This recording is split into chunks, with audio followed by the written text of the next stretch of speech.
Selamat selamat malam, Bu DT. Saya manggilnya enaknya gimana ya? Mbak apa Bu ya? Mbak aja deh, Oke, biar Mbak. kelihatan muda. Mbak Mbak DT Alia. Iya. Mbak DT ini adalah Direktur Eksekutif Surf atau apa ya? Ini apa ininya? Kepanjangannya. Saya sih tahu kepanjangannya. Tapi itu bacanya apa? Surf gitu ya? Surf ya. Surf Surf ya. Indonesia. Jadi ini Ibu DT Alia ini adalah Direktur Eksekutif Society Against Radicalism and Violence Extremism yang kerennya surf. Iya.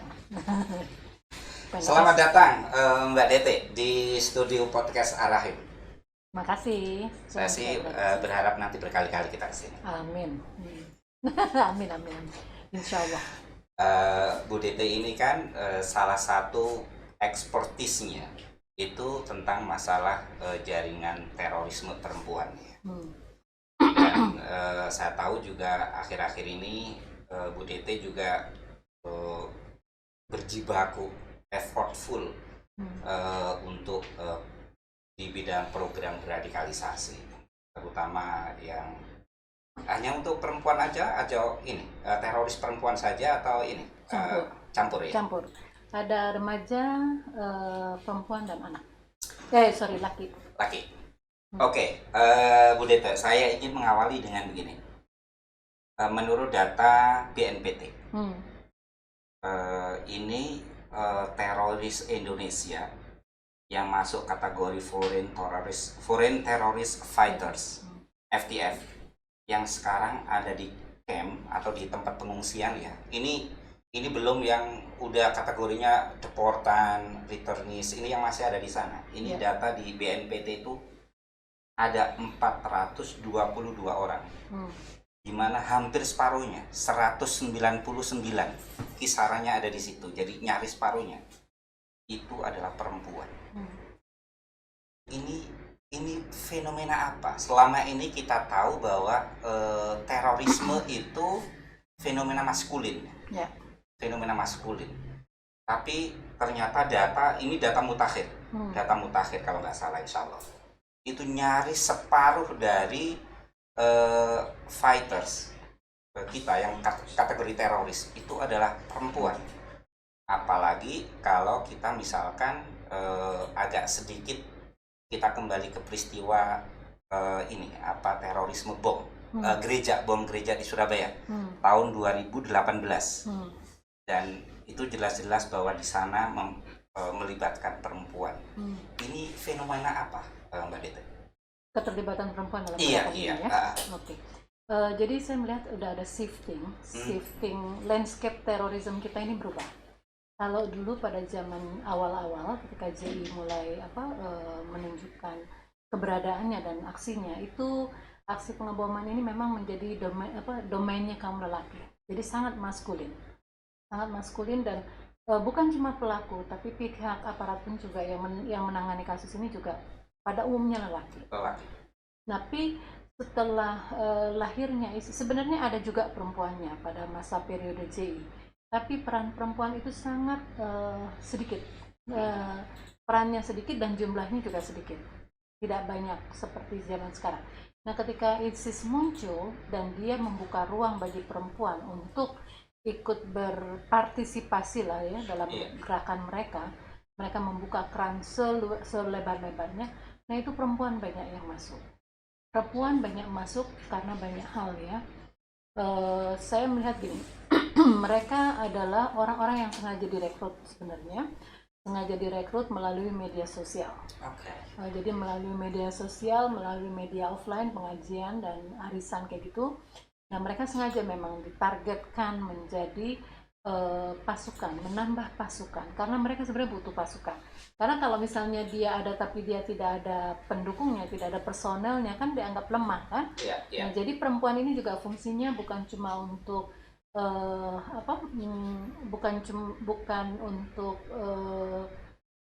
karena ada alasan lain selain untuk menambah pasukan ya. Jadi satu alasan lainnya ya untuk nambah pasukan. Sebenarnya ada beberapa alasan. Pertama adalah karena ingin mempermalukan laki-laki. Jadi perempuan digunakan untuk apa ya, mempermalukan laki-laki istilahnya, tapi untuk mengingatkan pada laki-laki kalau perempuan aja bisa, kenapa kalian yang lelaki nggak punya nyali? Itu memang ISIS ini ya, artinya secanggih itu cara berpikirnya ketika merekrut perempuan, ataukah sebetulnya mereka sebetulnya ya merekrut perempuan karena kekurangan pasukan, tapi kemudian ada kayak ini side effect nih, sekaligus juga untuk memacu laki-laki. Ini perempuan aja berani, lu yang laki-laki nggak berani, malu dong. Iya. Atau gimana sih sebetulnya? Jadi gini, saya melihat ISIS ini punya strategi yang sangat sistematis dan terencana. Jadi bukan cuma perempuan sebenarnya yang dijadikan simbol ya untuk Oke. mengajak laki-laki lah ya untuk ikut berjihad. Karena orang disabilitas pun juga dia sasar. Jadi ada itu salah satu personelnya ISIS disabilitas. Dia bukan dia nggak dia physically disability ya. Nah itu dia juga ini mencoba mengajak sebenarnya bahwa dia aja yang cacat aja mau berjuang, gimana kalian yang masih normal gitu. Jadi perempuan, jadi mereka menggunakan strategi lah ya, termasuk anak saya rasa juga dipakai gitu ya. Jadi menggunakan strategi untuk menarik pasukan, menarik lelaki, mengajak laki-laki. Nah dia menggunakan perempuan, menggunakan orang yang punya keterbatasan fisik ya, disability, sama juga anak gitu. Sejauh yang Mbak Dede tahu, ini sebetulnya adalah semata-mata manipulasi atau sebetulnya manipulasi gender, maksud aku ya? Ya, emansipasi ya. Iya. Atau sebetulnya ya mereka nggak memiliki kesadaran tentang gender equality, tapi ini yang menjadi bagian dari taktik perang aja gitu. Kalau saya lihat gini, ISIS ini berbeda dengan Al-Qaeda.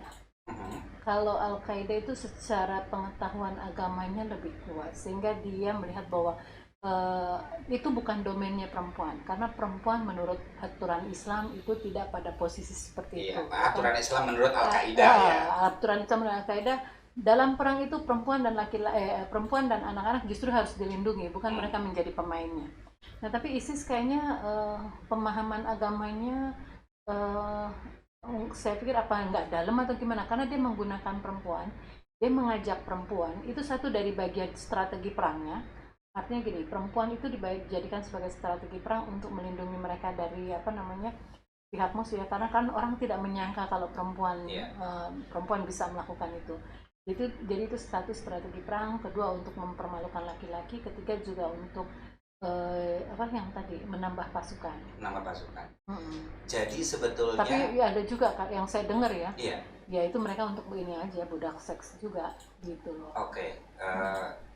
Saya juga mendengar, tapi saya kira memang yang info terakhir ini kan sebetulnya kan bukan lagi info gorong-gorong ya, karena banyak media yang mengungkap itu dan banyak kesaksian returnis perempuan yang juga mengatakan seperti itu ya. Mbak, jadi sebetulnya ini ya, kalau misalkan kita melihat dari konteks sejarah, jadi sebetulnya keterlibatan perempuan di dalam jaringan terorisme, baik itu yang lokal maupun global, itu sebetulnya fenomena baru ya? Enggak juga, sebenarnya udah lama ya. Jadi sebenarnya gerakan perempuan dalam teror sudah dari zaman sebelumnya, maksud keterlibatan perempuan dalam gerakan-gerakan itu sudah ada. Di zaman CI pun sebenarnya sudah ada ya. Tapi memang dia tidak muncul, tidak mencuat seperti sekarang, karena memang dia ada di belakang layar. Oke. Nah, kalau di ISIS mereka memang berada di depan layar. Betul-betul fighters ya. Betul-betul fighters. Jadi mereka memang di front line lah ya, dia ada di depan gitu kan. Dan saya melihat bahwa perempuan juga merasa tertarik untuk mengambil peran-peran itu ya, karena dia merasa ini ada eksistensi. Jadi ada masalah psikologis juga sebenarnya, karena misalnya orang yang tadinya nobody menjadi somebody, ya kan?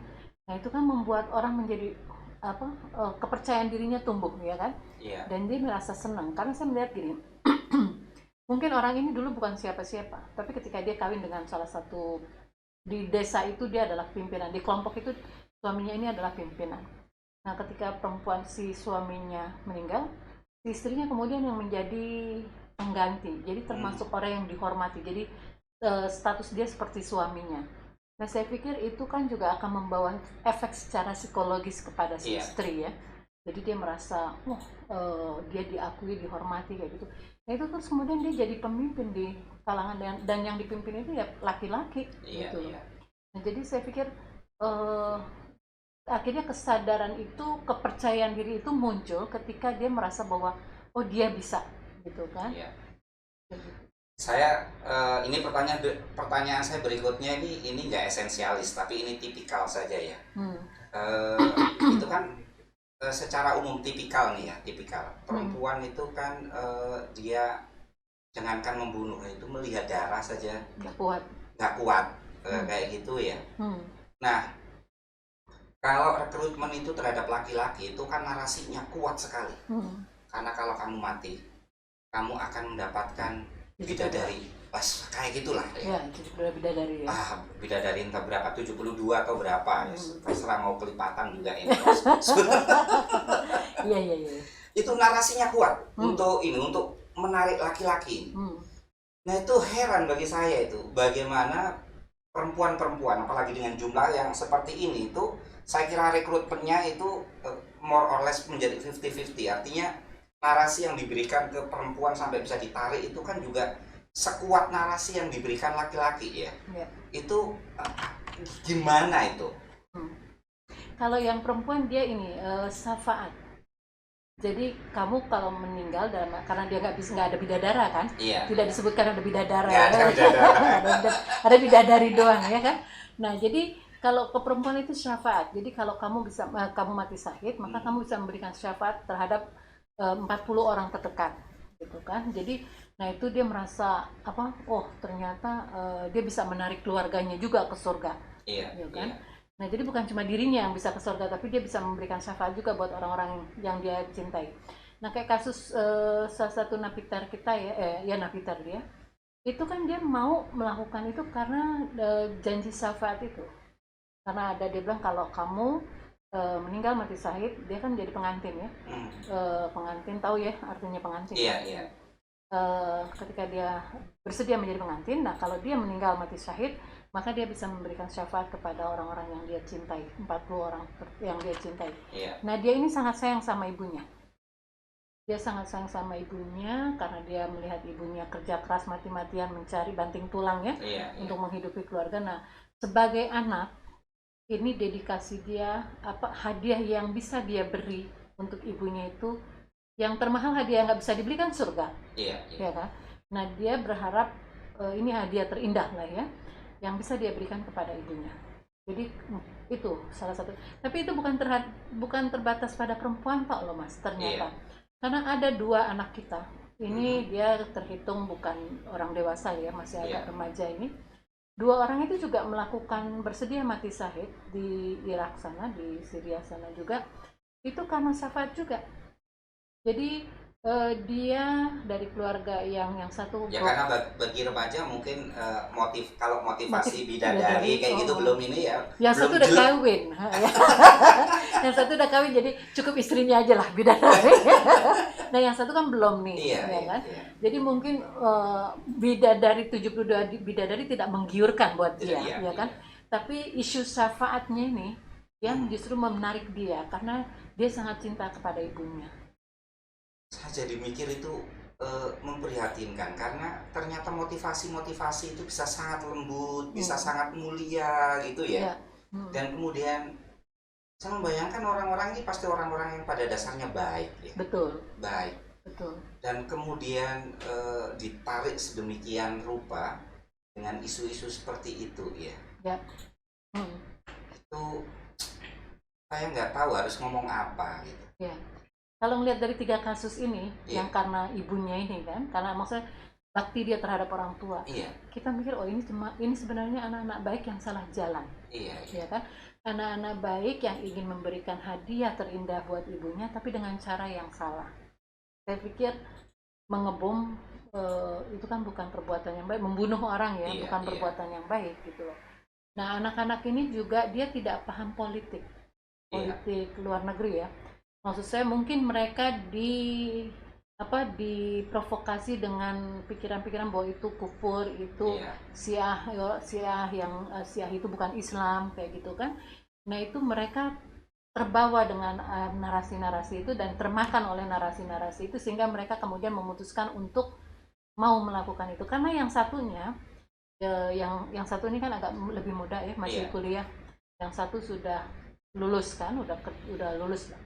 Nah itu dia sebelum ngebom dia nelfon ibunya dulu, Oh my minta goodness. izin sama ibunya. Oh my goodness. Jadi dia telepon ibunya, dia bilang sama ibunya bahwa dia akan melakukan ini dan itu hadiahnya akan dia berikan kepada ibunya. Syafaatnya itu akan sengaja dia membunuh dirinya hanya untuk memberikan hadiah itu untuk ibunya. Jadi ibunya tuh sampai bilang, saya nggak butuh itu, yang saya butuhkan cuma kamu, gitu kan. Saya juga dengernya nangis, pengen Itu nangis saya ya. membayangkan itu anak-anak belia yang baik, yang Mm-mm. sangat mulia kayak gitu ya Iya, hatinya itu ya. iya. Jadi makanya saya pikir, nah saya merasa kenapa kita ya, Iya, kita terpanggil dan saya kita lah ya iya, terpanggil iya, untuk bergerak di situ karena saya pikir ini sayang juga nyawa anak-anak ini iya, iya, yang harus melayang hanya karena sesuatu yang sebenarnya dia juga nggak terlalu paham banget iya, gitu kan. Eee, Memang mati syahid bagus, tapi apakah iya. dengan cara seperti itu, gitu kan? Nah itu yang saya pikir jangan sampailah banyak anak-anak kita yang seperti itu, gitu loh. Mbak, kalau misalkan kita bisa membuat peta peta umum ya, Hmm, ini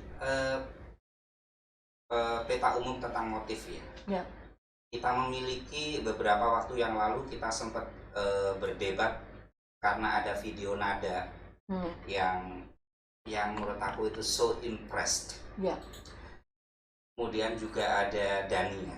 hmm, Kemudian untuk yang teroris yang dia melakukan aksinya di Indonesia itu ada Duo Siska. hmm, Kalau misalkan itu belum kita hitung yang para ibu rumah tangga, ya, ya. Kemudian juga saya ngikutin juga ada para TKW kita, ya, bahkan TKW di Hong Kong, nggak di Arab loh ini, di ya, TKW TKW Hong Kong gitu. ya, Kalau misalkan kita membuat peta tentang mengapa sih perempuan-perempuan ini bisa sebegitu mudahnya ditarik oleh mereka dan bahkan sebagian di antara mereka betul-betul menjadi fighters gitu, atau kalau nggak menjadi fighters itu ya menjadi pendukung utama dengan peran yang berbeda-beda. Itu apa sih motifnya itu? Motifnya beragam mas, jadi nggak satu motif Oke. dan tidak selalu ideologi motifnya. Itu ya. Ya, nggak selalu ideologi. Karena misalnya kayak ketika saya ketemu dengan salah satu deportan yang kemudian berubah status menjadi napiter, sekarang dia udah bebas sih. Motif dia pertama kali dia bicara sama saya itu bukan soal agama, jelas bukan soal agama, soal politik, soal ketidakadilan. Dia bilang gini, Mbak, menurut Mbak ini mungkin yang ini salah satu cara untuk Iya. merekrut. Jadi merekrut itu tidak harus dengan bahasa agama ya. Oke. Jadi misalnya gini, Mbak, menurut Mbak Indonesia ini sudah bisa dikatakan negara yang adil belum? Dia bilang, apa maksud kamu dengan bertanya seperti ini? Enggak, saya tanya menurut Mbak Deta, apakah Indonesia ini sudah termasuk negara yang adil belum? Sebelum saya jawab, kamu jawab duluan deh. Saya bilang gitu kan, menurut kamu Indonesia sudah adil belum? Iya. Saya bilang kan gitu. Oh, menurut saya enggak, belum adil. Alasannya? Saya bilang gitu kan. Gimana kita bisa bilang Indonesia ini negara yang adil ketika koruptor? Nah, ini kan bahasanya udah bahasa buruh migran, Bo. Iya, iya. Dia buruh migran bicara soal politik, ya kan? Dia bilang gitu. Gimana Indonesia dianggap bisa dikatakan adil ketika koruptor bisa bebas, hidup bebas bergentayangan, menikmati hasil korupsinya dan masih bisa terus korupsi, sementara orang nenek-nenek tua yang mengambil hanya berapa kakao itu apa coklat itu itu dihukum. Di mana keadilannya? Nah, kalau udah ngomong gitu kan repot kita. Ya kan? Karena dia salah satu cara kelompok ini merekrut itu memang menggunakan fakta-fakta, Mas. Nah, ini makanya saya sering bilang bahwa penyelesaian masalah terorisme ini tidak hanya dari sisi agama, karena kita harus kalau memang kita ingin menyelesaikan masalah ini secara komprehensif, yang begini-begini harus selesai juga, gitu loh.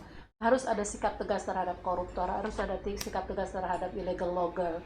Nah, harus ada itu tata pemerintahan kita ini harus dirubah sehingga tidak ada alasan yang Jadi bisa sebetulnya dijadikan. nggak selalu ini ya, motif awalnya itu nggak selalu ideologis ya. Nggak selalu ideologis. Karena misalnya gini, saya baca masuk ke websitenya kelompok ini, Hmm. saya sedang meneliti isu korupsi. Apakah isu korupsi dipakai untuk narasi perekrutan atau propaganda kelompok ini? Dan ternyata dipakai. Wow, kalau udah isu korupsi, wah, pokoknya apalagi kalau mengarah ke Jokowi ya, kan ini jelas tujuannya. Tujuannya adalah menumbangkan Jokowi supaya sistem khilafah ini bisa dinaikin gitu loh. Karena semua obatnya adalah khilafah.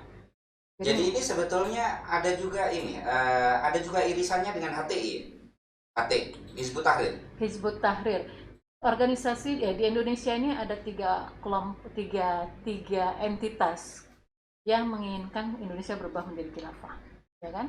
Ada HTI, ada ISIS, dan satunya PKS. Tapi memang PKS agak malu-malu ya kalau menurut saya ya. Tapi tiga ini yang selalu menyerukan khilafah, ya kan?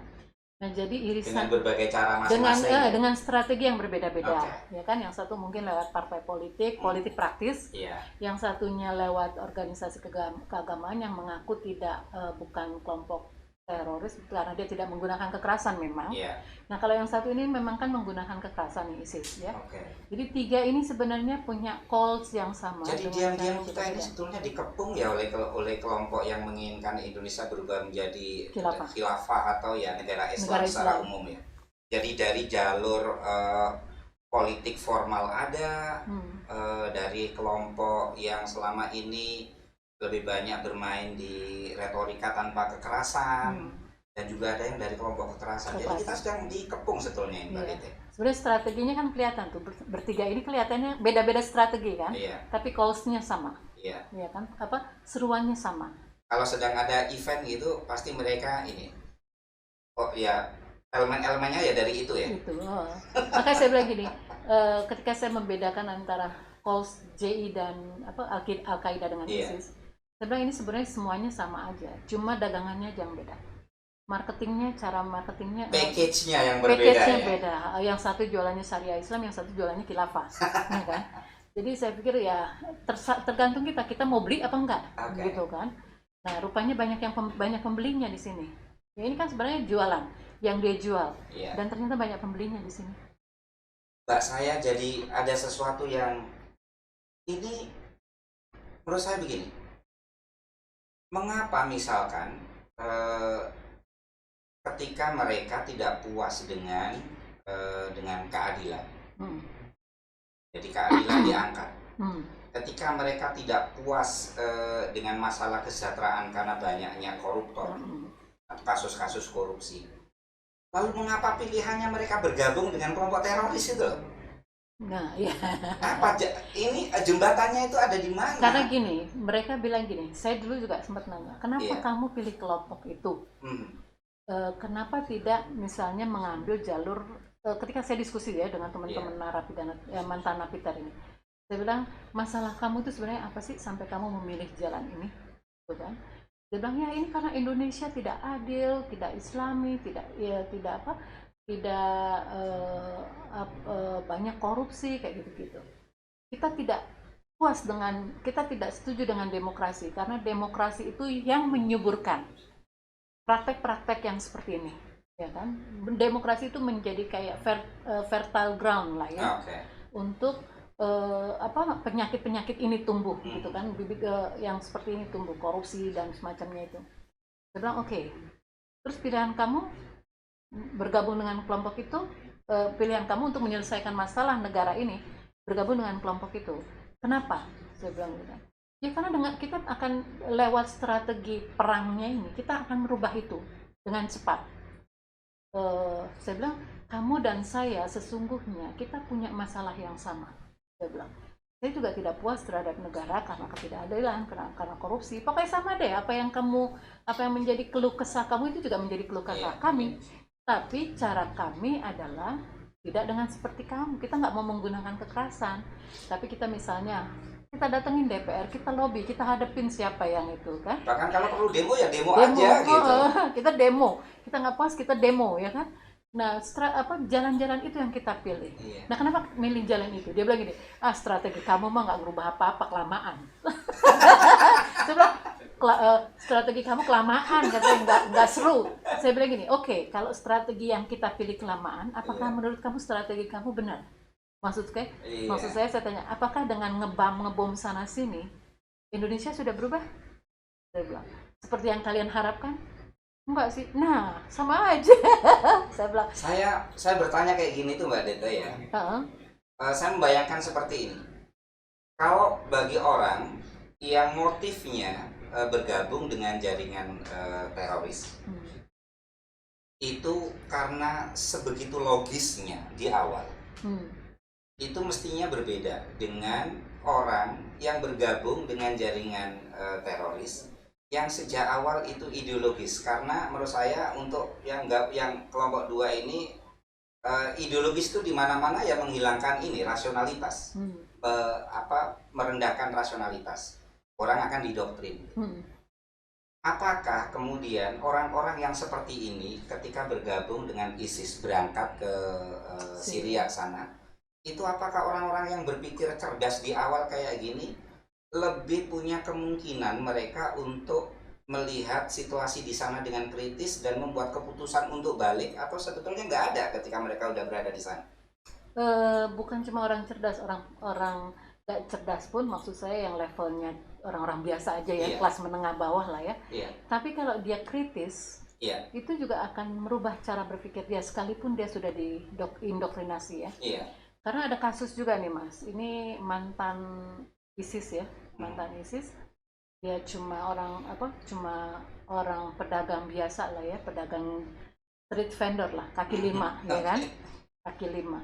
Tapi kan ISIS ini kan merekrut siapa saja, ya kan, mau kaki lima, mau profesional, pokoknya siapa aja yang kemakan narasinya dia pasti kebawa gitu ya. Kalau kita dengar kita nggak kemakan ya udah, kita selamat lah dari jeratannya dia. Tapi orang-orang yang kena jeratan perangkapnya ini, yang masuk ke dalam perangkap ini, itu nggak melulu orang bodoh, ada juga orang-orang pinternya gitu kan. Ada orang-orang pinternya, ada orang educatednya, karena pimpinan ISIS Indonesia di sana kan lulusan perguruan tinggi, berarti dia kan bukan orang bodoh. Dan yang saya dengar dia tuh dulu model juga, bintang film apa gitu, cuma nggak sampai ngetop banget gitu kan. Jangan-jangan dia frustrasi karena nggak jadi bintang film top. Nah itu jadi bukan cuma orang bodoh, tapi yang anehnya dia tetap pada keyakinannya. Sementara ini yang cuma pedagang ini, dia bisa berubah ketika dia lihat nggak seperti itu gitu kan. Dan ketika dia kemudian dicoba diindoktrinasi dengan ayat-ayat, dia bilang enggak, ayat itu maknanya bukan begitu, karena dia kebetulan lulusan pesantren. Dia lulusan pesantren dan dia pesantren NU ya, yang dia udah belajar kitabnya cukup ngelotok gitu ya. Jadi ketika dia dicoba diindoktrinasi lagi nih, dia sempat terindoktrinasi, terus kemudian keluar. Nah ini mau coba mengindoktrinasi lagi, nggak mempan udah sama dia kan, karena dia udah lihat kondisi di sana. Terus dia bilang enggak, itu tidak seperti itu ayat itu. Ayat itu asbabun nuzulnya nggak seperti itu, maksud dari ayat itu bukan seperti itu. Saya ini orang pesantren, jadi saya tahu banget. Jadi kamu tidak bisa mempengaruhi saya karena narasi kamu atau alasan kamu itu tidak masuk akal. Jadi ada dua kelompok orang yang kemungkinan akan, sekalipun sudah kena trap masuk ke dalam, ada dua kelompok orang yang kemungkinan akan dengan sadar keluar. Yang pertama adalah orang yang memang pada dasarnya tetap menghidupi nalar kritisnya. Betul. Dan yang kedua adalah orang yang memiliki fondasi agama yang baik. Benar kayak gitu ya, Mbak Dete? Orang-orang yang punya fondasi agama yang baik mungkin akan berpikir ulang dengan narasi-narasi itu. Tapi kalau orang yang nggak punya fondasi yang nggak kuat, sekalipun dia punya pendidikan tinggi, bisa jadi masih tetap abadi dia dalam abadi dalam kegelapan. Abadi dalam kegelapan itu gitu kan. Jadi nah ini kan menarik ya Mas. Menurut saya ini fenomena yang lucu juga, menarik juga gitu kan. Orang dia bukan sama sekali nggak lulusan perguruan tinggi, tapi daya nalarnya kuat karena dia punya fondasi agama yang kuat. Karena di kasus Dania misalkan ya, Dania, kita ngangkat kasus Dania ya. Kasus Dania ini kan sebetulnya hanya anak SMA. Tapi sebetulnya dia kan anak cerdas nih. Anak cerdas, dan nalar kritisnya jalan, gitu, jalan. Hmm. Jadi ketika dia menginginkan untuk menjadi bagian dari seorang muslimah yang baik, yang hidup di negara Islam, ini adalah kayak dream country kayak gitu. Tapi begitu nyampe di sana, itu nalar kritisnya tetap jalan. Ya, betul. Dia nalar kritisnya jalan ketika melihat apa yang dia lihat di sana tidak seperti apa yang digembar-gemborkan. Karena kan yang digembar-gemborkan kan hidup di bawah khilafah itu tenang, damai, sentosa, sejahtera, pokoknya semua yang indah-indah, ya kan? Nah, tapi kenyataannya ketika dia ada di safe house itu, bergabung dengan muslimah dari negara lain, ternyata loh kok barbarian begini gitu kan. Nah, ini kok kayak begini, bukannya kita hidup di daulah Islamnya itu akan tenang gitu kan, kok jadi kayak begini. Nah, di situ dia daya kritisnya main, dan kemudian dia menyesali pilihannya, dan makanya dia berupaya, sekeluarga ini berupaya untuk keluar lagi. Sementara ada yang ibu rumah tangga yang siapa tuh? Ummu Sabrina itu ya. Iya. Itu dia rasanya ketika dia masuk ke sana itu betul-betul ideologis, jadi dia udah kehilangan nalar kritisnya. Whatever dengan yang terjadi di situ, ya ini adalah panggilan Tuhan, jihad, kayak gitu. Dan dia betul-betul jadi ini ya, dia pada akhirnya menjadi fighters kan. Dia di sana, tapi belum tahu karena sekarang kan jatuh nih ISIS nih. Nah, komunikasinya dia belum update lagi situsnya, jadi kita belum tahu perkembangan dia. Tapi yang nalar yang perempuan-perempuan ini Mas, yang masuk dalam kategori yang seperti itu banyak, dan dia belum tadinya mau ke Syria tapi nggak jadi karena udah dideportasi dari Turki ya. Itu ada orang-orang yang sebenarnya bukan orang bodoh, perempuan juga nih ya. Saya temuin 2 perempuan, yang satu manajer asuransi yang sudah melanglang buana. Kalau kita bilang mereka kurang piknik, enggak juga, ya kan? Karena yang pergi-pergi ini pada piknik semua. Malah mungkin saya yang dibanding dengan dia lebih jauhan dia pikniknya ya. Dia punya duit. Ya, dia kan udah kemana-mana. Terus saya bilang, kamu waktu ke Turki sama siapa? Siapa yang mengajak? Maksudnya, apakah ada pemandu? Biasanya kan ada pemandu, orang-orang yang mau ke Syria kan. Dia bilang, nggak pakai pemandu saya. Tuh. Terus nggak nyasar. Saya udah sering bolak-balik Turki. Jadi wah, kalau udah bolak-balik Turki. Terus ya saya tahu Turki itu seperti apa, jadi saya jalan aja sendiri. Dan ternyata ini juga, ini dia sangat kritis Mas, walaupun dia tetap pada prinsip ideologinya ya, yang mengakui bahwa pemerintahan khilafah itu adalah pemerintahan the best gitu ya. Nah, dia tetap kritis karena dia bilang gini, saya rasa ini sebenarnya bisnis nih, khilafah ini. Gitu ya. Dia bilang gitu. Maksud kamu bisnis gimana? Saya pergi, tidak ada pemandunya, maksudnya tidak ada orang yang menjadi guide dia, yang mengguide dia dari media sosial ya, mengantarkan dia sampai kemana, kamu harus kesini ke situ, nggak ada pemandunya lah, ya kan? Nah, dia pede karena dia udah tahu, dia sering menjelajah luar negeri, jadi tanpa pemandu pun dia bisa kan. Nah, dia bilang, tapi ketika saya sampai di Turki, saya rasa itu sudah menjadi ini nih udah jadi bisnis. Karena apa? Orang-orang itu tahu muka-muka yang pengen hijrah ini. Dia bilang, orang-orang ini nih maklar ya, apa sih namanya ya, yang suka nyebranginnya itu ya, smugglernya ya. Smugglernya ini dia tahu muka-muka yang pengen hijrah karena dia dekatin saya, padahal dia kan nggak tahu saya, jadi dia datang dan dia mengutip uang dari jasanya itu pasti. Nah, jadi gini, dia bilang gini, kamu mau nyebrang ke Syria ya, gitu kan. Dia bilang, kok bisa kebaca sih muka kamu ya. Iya, saya juga bingung Mbak, jadi rupanya orang-orang ini nih itu memang sudah bisa melihat tampang-tampang yang mau nyebrang gitu ya, yang termakan isu khilafah gini. Nah, terus satu orang itu harus bayar 600 atau $800 per kepala. Itu besar itu. Besar. Nah, dia ada 6 orang kalau nggak salah waktu itu. Jadi 6 kali 8 itu sekitar 4.800-an kan ya. Nah, kalau dia 4.800 itu kan duitnya banyak. Karena dia jual mobil.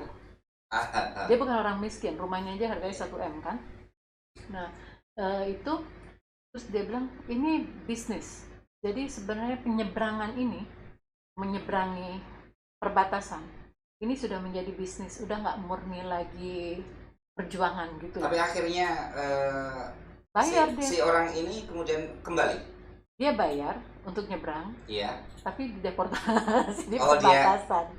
dia ini ya. Tapi ketika dia pulang sebagai deportan, dia merasa lega atau dia pengen balik ke sana Pengen lagi? balik, Pengen balik. pengen balik.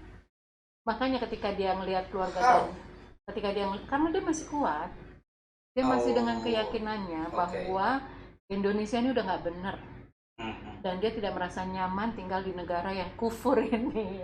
Jadi dia ingin tetap tinggal di Darul Islam.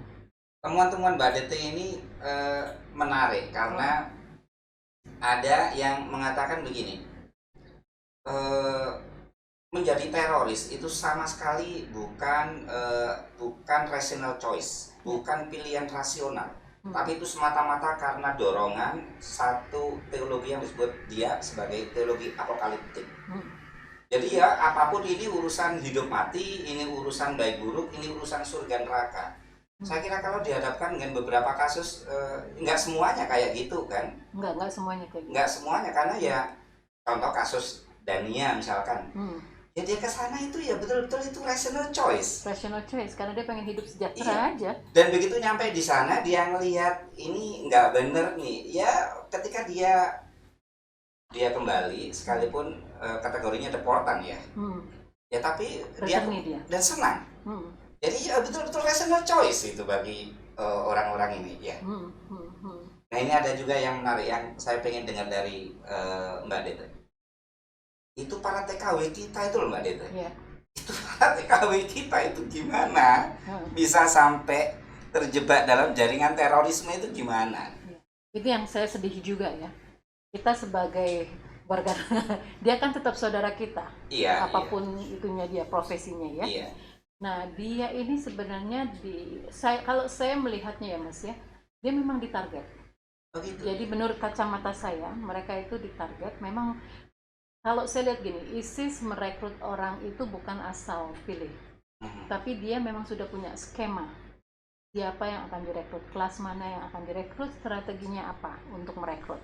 Yeah. Jadi dia akan masuk sesuai dengan orang-orangnya itu. Strategi yang akan dipakai tergantung siapa yang direkrutnya, gitu kan. Nah kalau TKW ini banyak kan ada beberapa TKW yang saya temuin kasusnya itu dia ya itu tadi. Diciptai. Jadi memang orang ini masuk ke Facebooknya.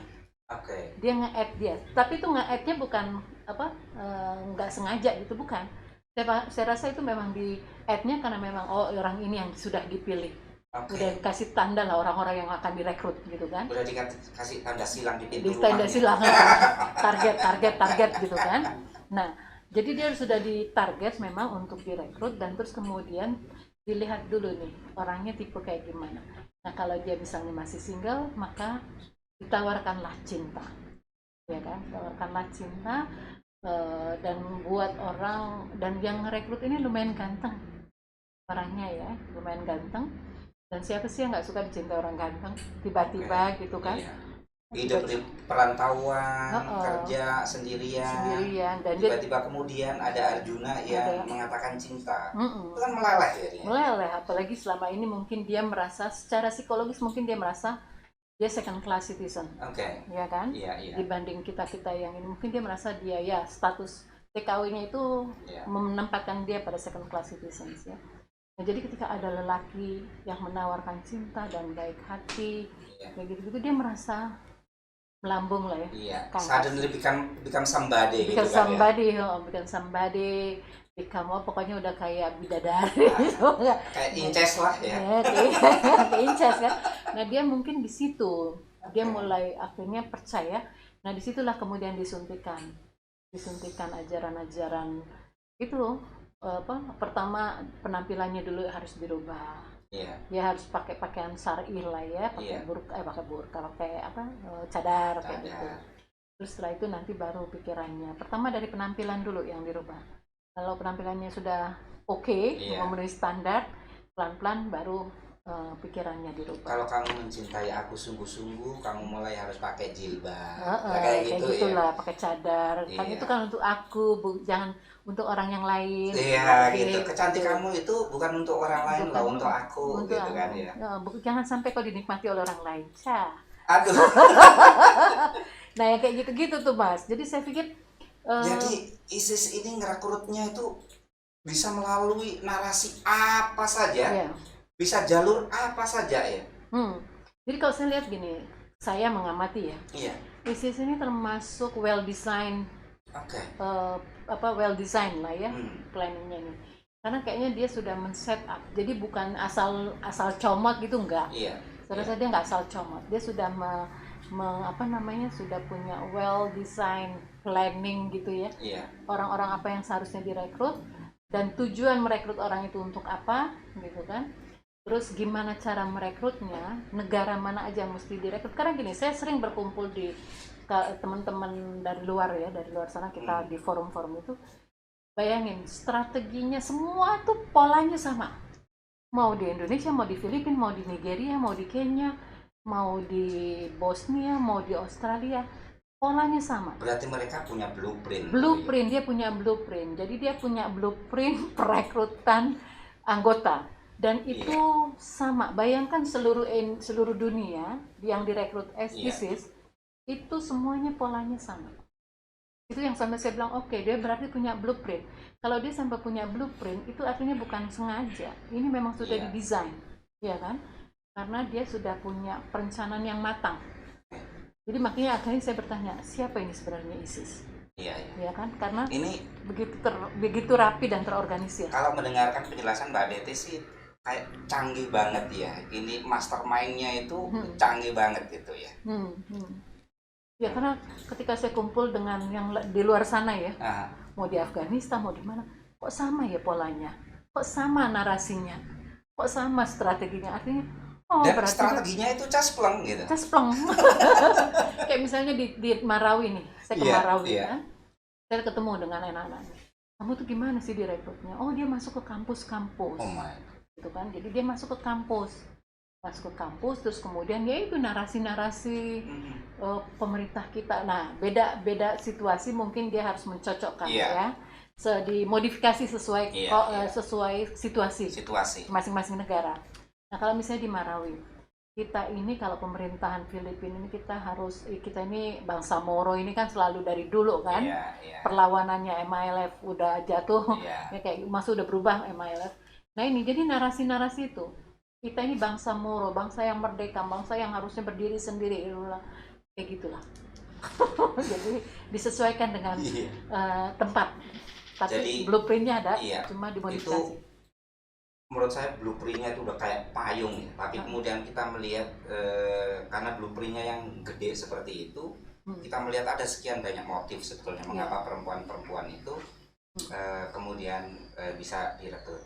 Mbak Dete, menurut Mbak Dete, perempuan-perempuan ini dalam konteks terorisme, mereka itu aktor apa korban ya? Ini penting untuk menurut aku. Karena saya akan ngajak penjenengan untuk ngomong tentang masalah deradikalisasi. Ya, saya mendefinisikan, menarik karena saya diskusi dengan teman dari UGM ya. Iya. Ketika dia nanya, Mbak Dete sama ini pertanyaannya, mereka korban atau pelaku? Saya bilang definisi korban dan definisi pelaku itu apa dulu, ya kan? Kalau saya mendefinisikan, saya tidak pakai teori, karena saya belum baca buku teori agensi teori itu ya. Nah, jadi saya tidak mau menyomot teori-teori, saya belajar dari pengalaman aja gitu ya. Saya bilang menurut saya dikatakan pelaku ketika inisiatif itu datang dari diri sendiri, bukan karena dorongan orang lain, tapi dia ketika dia membaca atau ketika dia melihat, bukan hanya membaca ya, ketika dia melihat kemudian dia terpanggil, dia tergerak. Nah itu kita bisa katakan dia pelaku, ya kan? Nah, tapi kalau korban ini adalah ketika dia hanya diindoktrinasi, disuruh, jadi bukan kehendak murni dia, ya kan? Tapi dia melakukan tindakan itu karena ada instruksi misalnya, atau diajak, atau diperintah, atau apalah ya. Nah itu dia melakukan itu karena perintah orang lain, karena karena ada orang lain yang menyuruh dia. Nah itu saya kategorikan sebagai korban, karena itu bukan bukan kesadaran penuh dia, bukan keinginan penuh dia. Mungkin nggak awalnya kita kategorikan sebagai korban, berubah menjadi pelaku. berubah menjadi pelaku? Bisa. Saya kira bisa. Saya juga berpikir seperti itu. Jadi kalau misalkan dalam kasus TKW ya, mungkin dia betul-betul pertama kali awalnya di first step-nya itu betul-betul dia kena trap. Ya.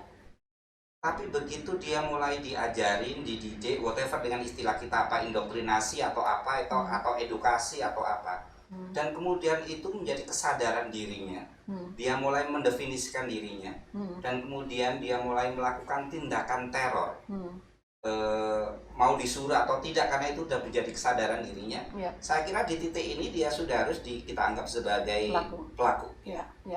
Memang benar, teori itu benar. Jadi bisa jadi pergeseran juga kan, pergeseran dari korban menjadi pelaku. Ya, ketika mungkin awalnya benar, mungkin awalnya jadi korban, tapi terus kemudian dia memahami perannya, dia tahu ini dan dia bisa jalan sendiri. Ya, dia bisa jalan sendiri, dia bisa berinisiatif sendiri, dia bisa merancang sendiri. Nah itu dia perannya bergeser, roles-nya dia bergeser dari korban menjadi pelaku. Dan ini memang ada kasusnya. Dia perempuan tapi dia yang merekrut perempuan lain, dia yang ini. Nah dia yang jadi apa namanya, semacam kayak mastermind-nya lah. Ya mungkin orang-orang itu kan pada awalnya ya karena dia pengen belajar Islam, masuk di dalam kelompok majelis taklim yang kayak gitu. Mungkin di awal-awal ya dia kena trap, tapi pada akhirnya itu menjadi kesadaran dirinya. Itu digunakan untuk mendefinisikan siapa saya, lingkungannya, dan kemudian dengan kesadaran itu dia bertindak. Saya kira ya di titik ini dia adalah pelaku. Betul. Oke, Mbak Dete, dengan melihat sekian banyak motif, berbagai transformasi orang, kemungkinan dari korban menjadi pelaku, orang yang memiliki kesadaran kritis mulai dari dia berangkat sampai pulang kembali, atau dia hanya memiliki sisa-sisa kesadaran kritisnya dan dia tetap pengen kembali karena ini kadang mobil rumah udah dijual. Tapi sebetulnya karena dia orang cerdas, dia tetap saja menghidupi nalar kritisnya, tapi nalar kritis itu tidak cukup mampu untuk menggerakkan dirinya. Ada sekian banyak range kan kemungkinan. Jadi kalau misalkan kita ngelihat ini sudah ada sekian ratus deportan, ada sekian ratus returnees, dan sekalipun ini masih jadi perdebatan karena menyangkut tentang kewarganegaraan, orang-orang yang sekarang ada di camp, orang-orang yang sekarang ada di penjara, itu juga ada kemungkinan mereka kembali. Lalu kalau misalkan kita mau main aman ya udah nggak usah balik kayak gitu kan, ngapain juga ngotorin kita gitu. Uang kita udah habis untuk bencana, untuk pandemi, udah dikorup lagi ya itu. Kita harus makanya. Tapi kan kita nggak bisa mengabaikan fakta bahwa faktanya sekarang udah ada deportan, udah ada returnees, di antara mereka juga anak-anak, perempuan. Kalau kita ngomong tentang deradikalisasi harus kayak apa sih Mbak Dete? Deradikalisasi ya? Iya. Terhadap yang mana nih? Terhadap deportan, returnees, napiter? Iya, saya tahu itu banyak kategori. Iya. Semuanya. Tapi iya, saya tadi kan diingatkan sama Mbak Dete ya, bahwa deportan, returnees, napiter itu hanya untuk mendefinisikan mereka dari mana mereka kembali ke masyarakat. Tapi sejauh kita berbicara tentang mereka semuanya adalah mantan teroris, gitu. Pilihan kita adalah dilepas atau mereka deradikalisasi, didampingi. Saya awam Mbak Dete. Mbak Dete adalah expertnya di bidang ini. Kalau yang masih di Surya sana ya, ya FTF kita ya yang di Surya sana. Saran saya, waktu itu saya juga udah nulis juga di koran itu ya. Saran saya adalah jangan dibawa pulang dulu. Dilakukan asesmen dulu yang dalam. Karena dan asesmen itu tidak cukup sekali interview, karena sekali bisa jadi informasinya tidak dalam kan. Jadi harus kita yang melakukan asesmen harus sabar. Memang waktunya akan lebih lama dan harus dicari jaringan dia. Maksud saya siapa dia? Bisa jadi dia belaga. Saya ini ya namanya making story kan bisa, ya kan? Nah itu dia bisa aja cerita yang tepu-tepu, yang penting dia pulang, gitu kan?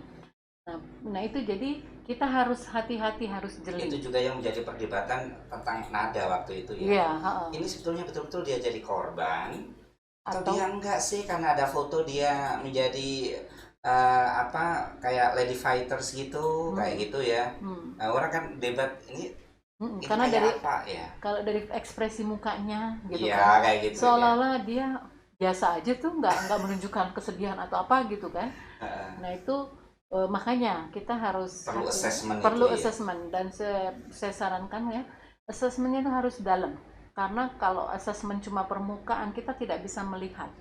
Ini belajar dari deportan, ya kan? Saya belajar dari deportan.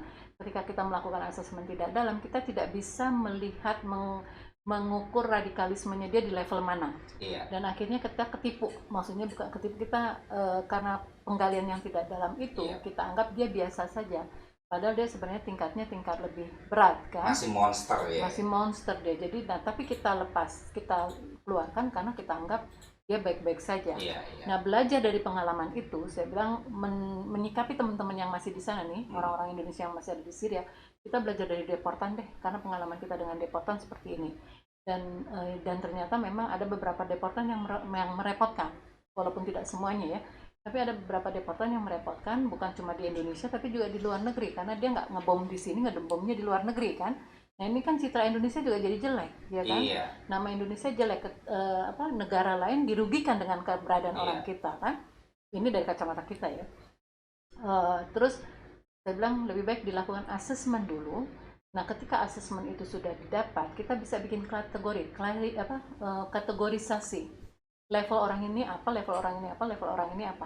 Pendekatannya ini nggak bisa seragam, harus beda-beda karena levelnya orang-orang ini beda-beda. Jadi misalnya yang think tanknya atau mastermindnya jangan dipulangin, biarin aja dia di situ. Sampai membusuk ya? Sampai membusuk. Nggak, maksud saya karena kita juga nggak punya energi juga untuk menderat mereka. Nggak ada pilihan kan? Karena kalau dibawa pulang juga daripada dia bikin kita pusing, memang mungkin saran saya melanggar HAM ya, melanggar HAM dia sebagai manusia ya. Cuma kita juga harus menghitungkan keamanan dan keselamatan bangsa kita ini. Karena kalau dia pulang, misalnya dia ngebom, berapa banyak orang Indonesia yang mati jadinya, ya kan? Nah itu pertimbangan itu. Nah kalau dia levelnya sebagai cuma follower anak yang nggak sengaja gitu kan, yang dia hanya ngikutin orang tua karena dia anak yang patuh sama orang tua, yang kayak kisahnya Nada kan begitu sebenarnya bunyinya. Nah itu ya kita masih hitunglah, kita perhitungkan. Nah proses deratnya itu seperti apa, ya kan? Proses deratnya seperti apa? Karena tidak semua menurut saya derat itu dari pengalaman saya mendampingi teman-teman ini, derat ini harus customize, ya, tailor made ya. Jadi per individu itu harus punya metodenya sendiri, tidak bisa diseragamin karena setiap orang pathways-nya beda-beda. So complicated seperti itu ya? Iya, ternyata. Iya ternyata kalau kita mau serius ya. Kalau kita mau serius ya, tapi kalau nggak mau serius ya kasih obat generik aja. Generik aja ya. Itu kayak ini aja, kayak ini orang radikal dimasukkan ke dalam satu mesin, kemudian keluar jadi moderat. Berharap begitu. Faktanya enggak ya. Ternyata enggak. Nah itu jadi saya pikir kalau menurut kacamata saya setelah mendampingi ini ya, kayaknya nggak bisa ini. Kalau pendekatan generik ini benar-benar harus tailor made. Karena pathways orang, perjalanan dia masuk ke dunia yang itu ya, itu kan berbeda-beda. Jadi tidak bisa disamakan obatnya. Jadi everybody is unique. Everybody is unique sebenarnya. Obatnya juga unik. Nah, deradikalisasinya juga unik. Yang kita namain sebenarnya customized design atau tailor made. Ya, jadi kalau untuk FTF, FTF ya. Itu mau nggak mau kita harus melakukan assessment di sana. Di sana. Jangan di sini, jangan. Ya, jangan di sini. Jadi di sana. Jadi kayak ada penapisan di sana dulu. Baru kemudian yang memang sudah selesai, sudah bertobat, itu bisa dibawa Dibawa pulang. pulang. Kalau yang sekarang kategorinya ini udah ada di sini semua nih. Udah ada di sini semua. Deportan, returnees, napiter, gitu udah ada di sini semua. Ya. Mau disebut apa saja, faktanya mereka ini adalah orang-orang yang sebelumnya itu terlibat aktif dalam jaringan terorisme, entah dengan peran apa, bisa fighters, bisa supporters, bisa apa saja, yang karena itu mereka sekarang menjadi deportan, returnees atau napiter. Itu gimana menanganinya, ini gimana Mbak Dita? Oke, lagi-lagi tailor made. Karena gini, benar, saya dulu kan punya pokoknya seragam. Kita kasih obat yang sama, ternyata kok enggak itu ya, enggak ngefek ya. Ya, penyakitnya nggak berubah gitu kan. Ternyata kok nggak ngefek. Nah itu kita juga belajar kan, ini proses pembelajaran kan, proses pembelajaran dari pendekatan-pendekatan yang kita lakukan. Oh, ternyata nggak bisa kayak begini, ternyata nggak bisa kayak gini, karena dia masuknya dia ke dunia itu bukan karena ini gitu ya, bukan misalnya kasusnya bukan kita kasih ekonomi, oke, kita kasih bantuan pinjaman ekonomi misalnya, tapi jangan berharap dengan bantuan ekonomi itu terus kemudian dia akan berubah, cara ideologinya berubah gitu. Karena bisa jadi motifnya nggak ekonomi, sekalipun secara objektif mungkin dia miskin. Iya, karena banyak yang miskin tapi nggak bukan karena itu dia. Bukan karena itu. Nah, jadi makanya saya bilang ini harus tailor made, nggak bisa kita pakai obat generik karena pathways orang beda-beda, setiap orang beda-beda, setiap orang unik-unik. Jadi memang agak berat sih sebenarnya, tapi kalau kita mau serius, iya kan. Dan saya pikir gagasan saya itu, ya kan, ketika saya ingin di UI ya, waktu saya sharing, ini loh menurut saya gini, belajar dari pengalaman saya, kayaknya seharusnya begini. Dan ternyata Pak Benny Mamoto setuju. Dia bilang pendekatan yang baik ini sedang kita lakukan juga. Oh gitu ya Pak ya, artinya memang kalau dia juga setuju dengan ide saya, berarti dia juga menemukan hal yang sama sebenarnya kan, menemukan hal yang sama bahwa pendekatan generik, misalnya kita ngasih bantuan ekonomi lalu kemudian berharap cara ideologi akan berubah, itu saya pikir jangan berharap lah ya gitu ya. Mbak, kita beberapa kali di beberapa kesempatan kita bicara tentang payung hukum. Ya.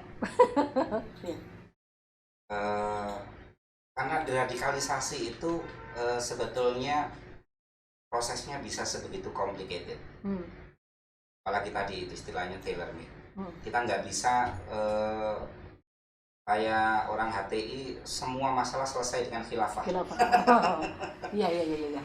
Nah sekarang sebetulnya karena Mbak Dita juga ini dari pihak rakyat biasa yang aktif melakukan deradikalisasi.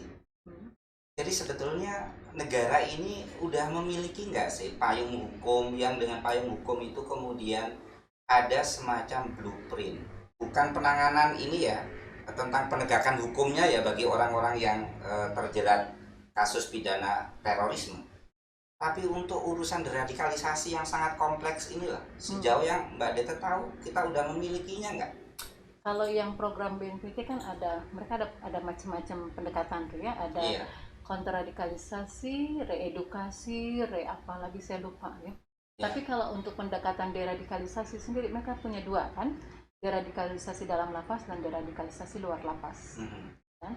Deradikalisasi dalam lapas artinya ada program-program yang dia kembangkan untuk menderadikalisasi narapidana teroris selagi mereka masih dalam penjara.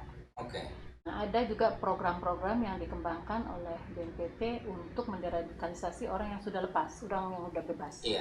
Nah, pendekatannya memang pendekatan wawasan kebangsaan, keagamaan, dan juga ekonomi. Pendekatan mereka itu 3. Mungkin ada lagi, tapi ini pendekatan yang kita dengar ini 3. Nah, ini apakah efektif? Iya kan, itu kan? Iya itu. Apakah efektif? Kita harus mengevaluasi. Karena saya juga bilang gini, kita evaluasi deh Pak, apakah pendekatan ini efektif atau enggak, ya kan? Memang ada banyak orang yang sudah berubah, tidak mau lagi melakukan kekerasan. Tapi kita bilang, tapi itu dia derat atau disengage. Karena derat dan disengage ini dua hal yang berbeda. Kan? Kalau kita melihatnya hanya disengage, dia belum derat, kan? Nah, kalau saya pikir itu, dan itu yang sebenarnya kita sering berkali-kali kita diskusi. Bahkan saya ditanya, Mbak Deta, kalau menurut Mbak Deta kita ini udah derat kita gimana? Kalau menurut saya belum benar, belum derat Pak, baru disengage doang.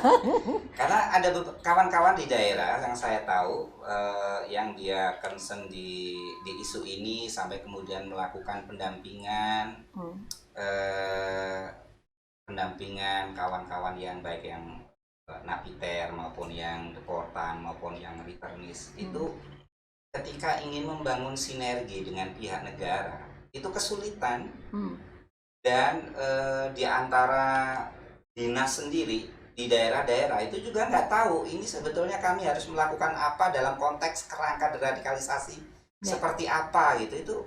Itu rasanya negara kita udah sedemikian genting kok nggak ada blueprint yang jelas sih. Bener nggak sih Mbak Deta? Itu aku dengar loh itu dari kawan-kawan. Kalau program darat saya rasa di semua lapas ya, di semua lapas yang ada terorisnya. Iya. Ya, artinya bukan cuma di pusat. Iya. Jadi itu juga di mana-mana mereka melakukan program darat. Iya. Cuma memang blueprintnya saya rasa blueprint deradikalisasi mereka sudah punya ya, yaitu ya pendekatan ekonomi, keagamaan, wawasan kebangsaan. Terus mereka juga punya program darat yang dikembangkan di Sentul ya, lapas khusus itu ya.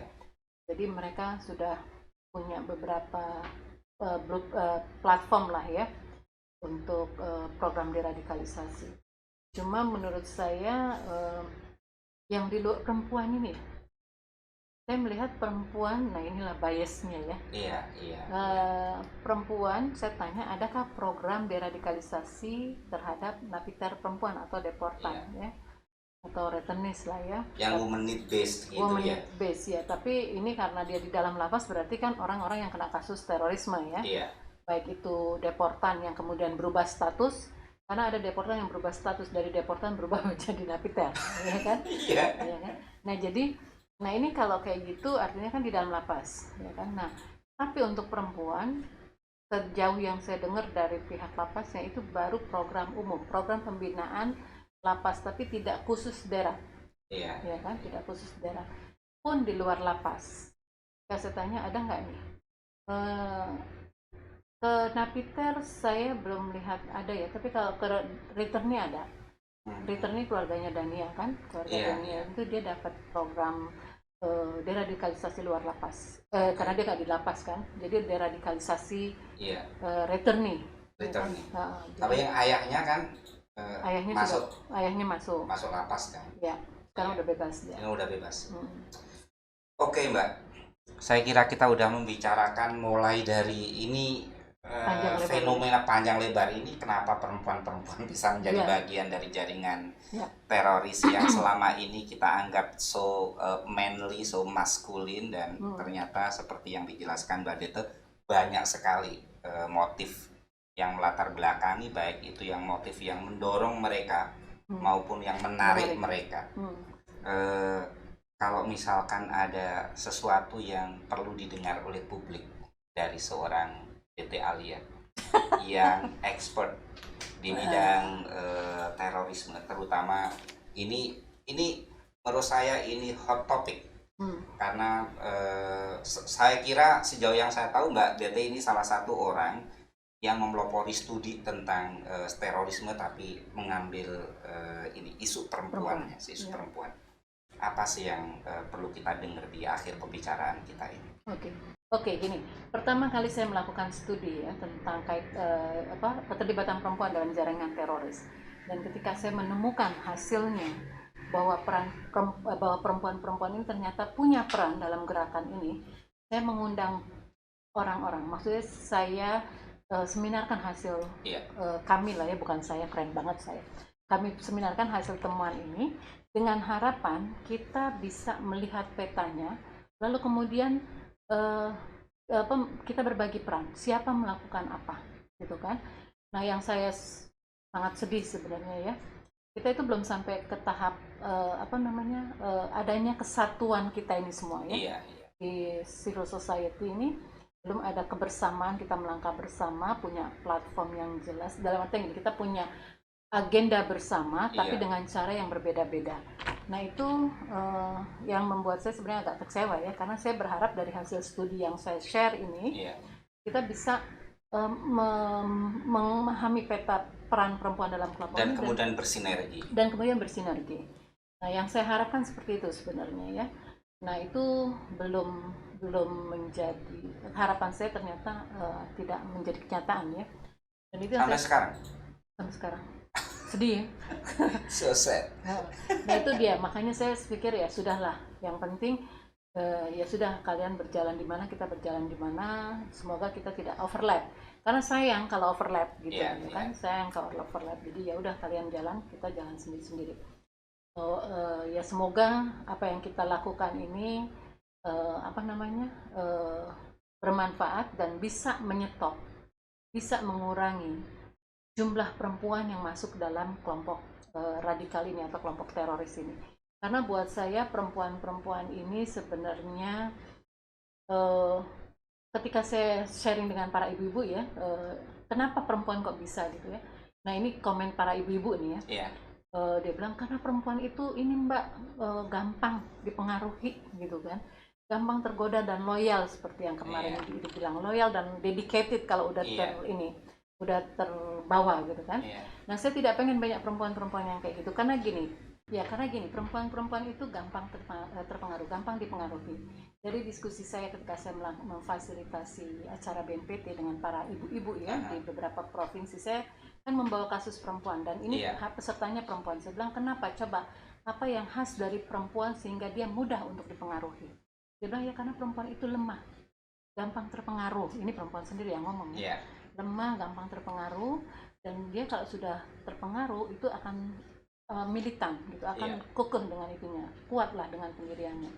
Nah, itu yang membuat saya berpikir, oke, kalau seandainya perempuan sebegitu mudah, begitu rapuhnya gitu kan, sehingga dia mudah dipengaruhi dan dia bisa termakan narasi-narasi ini, dan mereka kemudian masuk dalam yang kita bilang perangkap tadi, saya sedih ya. Saya sendiri sedih, saya merasa sedih karena mereka itu jadi korban sebenarnya, korban jebakan perangkap orang-orang yang punya planning, ya kan? Karena buat saya ini planning lah ini, khilafah ini udah bukan satu gagasan yang tanpa rencana gitu ya, dan kita nggak tahu nih tujuan khilafah ini sebenarnya mau kemana gitu kan. Nah, ini saya merasa bahwa kasihan perempuan-perempuan itu. Saya hanya merasa ketika misalnya suami, karena ada beberapa contoh suaminya ditinggalkan, anaknya ditinggalkan hanya untuk mengikuti panggilan khilafah itu.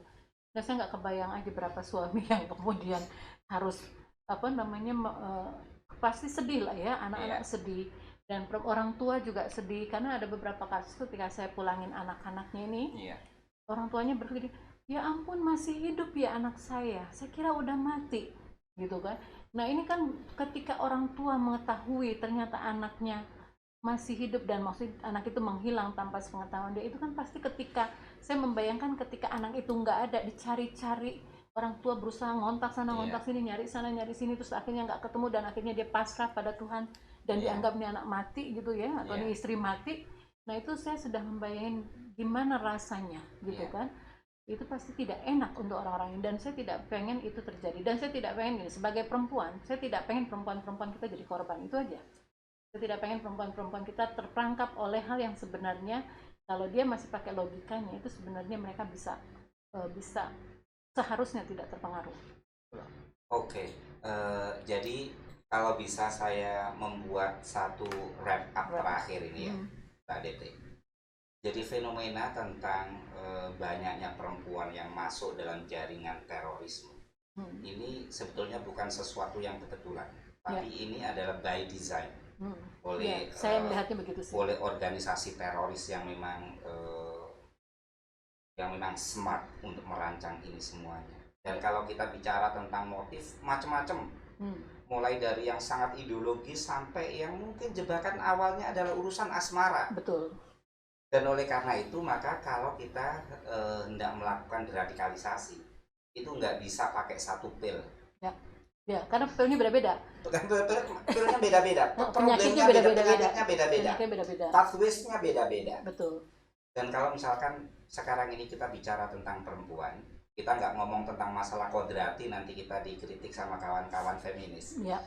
Jadi perempuan itu constructed itu menjadi orang yang lemah, dan Ya. kelemahan itu menjadi satu titik masuk yang digunakan oleh orang-orang para teroris jahat untuk merekrut mereka. Ya. Jadi kalau misalkan Bu Diti sekarang menjadi bagian dari mulai melakukan studi sampai terlibat dalam proses deradikalisasi untuk isu-isu perempuan, itu nggak semata-mata tentang panggilan keperempuanan, tapi adalah nilai-nilai kemanusiaan universal. Ya. Saya kira seperti itu ya, Bu Diti ya. Ya. Oke, terima kasih Bu Diti Ya. udah sharing bersama dengan kami Terima kasih. di Sama-sama. Arakim Podcast. Dan saya kira pertemuan ini adalah pertemuan yang luar biasa produktif. Amin. Terima Dan kasih. insya Allah barokah. Amin, amin, amin, amin. Amin. Terima kasih Bu Ya, semoga Diti. bermanfaat juga ya Yuk. untuk teman-teman. Assalamualaikum. Waalaikumsalam.